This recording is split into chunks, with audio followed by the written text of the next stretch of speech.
எல்லாருக்கும் வணக்கம்.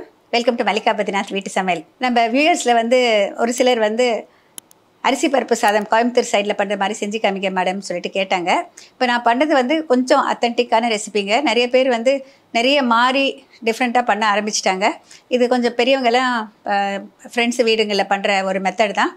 இது எப்படின்னு சொல்லிட்டு பார்க்கலாம். என்னென்ன பொருட்கள் தேவை நீங்கள் எடுத்து வச்சுருக்கேன் பாருங்கள். 1 கப்பு பச்சரிசியை வந்து ஊற வச்சு வச்சுருக்கேங்க. ஒரு 2 hours முன்னாலேயே ஊற வச்சுட்டேன். 1 கப்பு இது எடுத்தோன்னாக்கா 1/2 கப் அளவுக்கு வந்து துவரம் பருப்பு, இதையும் தனியாக ஊற வச்சுக்கணும். இப்போ தான் ஊற வச்சு தண்ணியை வடித்து தனியாக வச்சுருக்கேன்.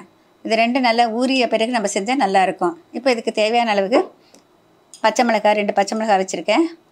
சின்ன வெங்காயம் உரித்து கட் பண்ணி வச்சுருக்கேன். 5-6 பல் பூண்டு, கொஞ்சம் பெருங்காயத்தூள், மஞ்சள் தூள், விரும்புகிற அளவுக்கு நெய், சிவப்பு மிளகாய், கடுகு, உப்பு, கறிவேப்பிலை, கொஞ்சம் சீரகம். சீரகத்துக்கு பதிலாக சோம்பு கூட போட்டுக்கலாம். இங்கே வந்து டைரெக்டாக ப்ரெஷர் பேனில் கொஞ்சம் எண்ணெய் விட்டு வச்சுருக்கேங்க. எண்ணெய் சூடானதும் கொஞ்சமாக கடுகு தாளிச்சிக்கலாம். கடுகு வெடிக்க ஆரம்பித்த பிறகு சீரகம் சேர்த்துக்கலாம்.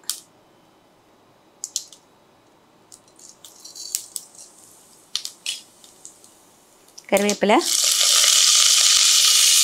சிவப்பு மிளகாய், பச்சை மிளகாய், இதோட பூண்டு.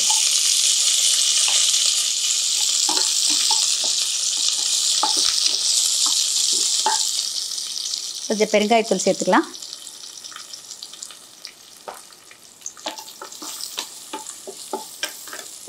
இந்த பூண்டு லேசாக வதங்கிய பிறகு சின்ன வெங்காயம் கட் பண்ணி வச்சுருக்கிறத சேர்த்துலாம்.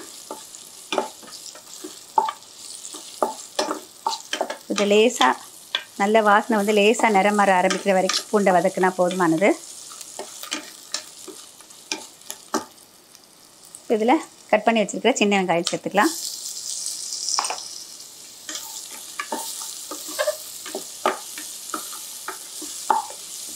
என்னோடய ஃப்ரெண்ட் அவங்க அம்மா வீட்டில் செய்கிற ஒரு ரெசிபி தான். அவங்க வந்து தக்காளி எல்லாம் போட மாட்டாங்க அந்த காலத்தில். அதனால் வந்து அதே மெத்தட் தான் நானும் ஃபாலோ பண்ணுறது. அரிசி பருப்பு வந்து நம்ம ஒன்றா வேணாலும் ஊற வைக்கலாம், நம்ம தனித்தனியாக ஊற வைக்கலாம், நம்மளுடைய விருப்பம் தாங்க. நம்ம இது வதங்கிய பிறகு நம்ம தண்ணி அளந்து சேர்த்துக்கலாம். இப்போ நிறைய மாறி போயிடுச்சு. நிறைய பேர் வந்து டிஃப்ரெண்ட்டாக பண்ண ஆரம்பிச்சிட்டாங்க. நிறைய தக்காளி போடுறாங்க. மெஷர்மெண்ட்டில் டிஃப்ரென்ஸ் இருக்குது. நிறைய மெத்தட்ஸு மாறிக்கிட்டே வருது.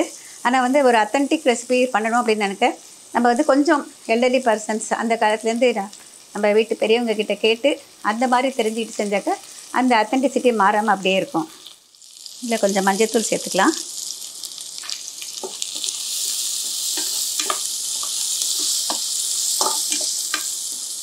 இப்போ இந்த ஊற வச்ச அரிசி பருப்பு தண்ணி இருக்குது, அதை சேர்த்துக்கிறேங்க. இன்னும் கொஞ்சம் தண்ணி.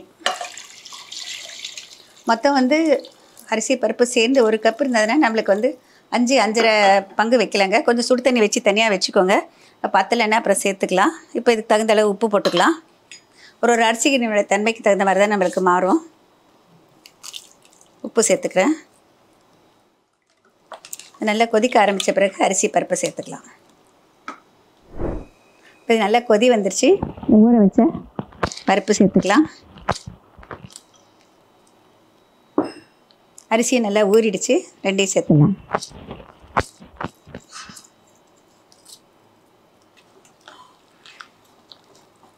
நல்லா கலந்து விட்டுட்டு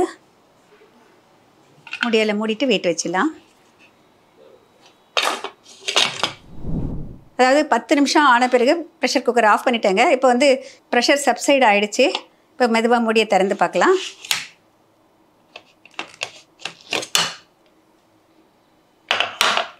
பருப்பு சாதம் பார்த்திங்களா நல்லா வெந்துடுச்சு. கொஞ்சமாக நெய் சேர்த்துக்கலாம்.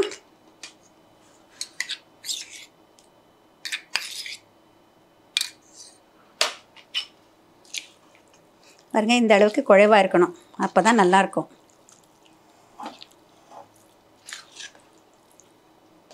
ரொம்ப டேஸ்டியாக இருக்கும். இந்த அளவுக்கு இருக்கணுங்க. இப்போ ஓவராக மிக்ஸ் பண்ண வேண்டாம். இப்போ இதை வந்து அப்படியே பரிமாறத்துக்கு ரெடி.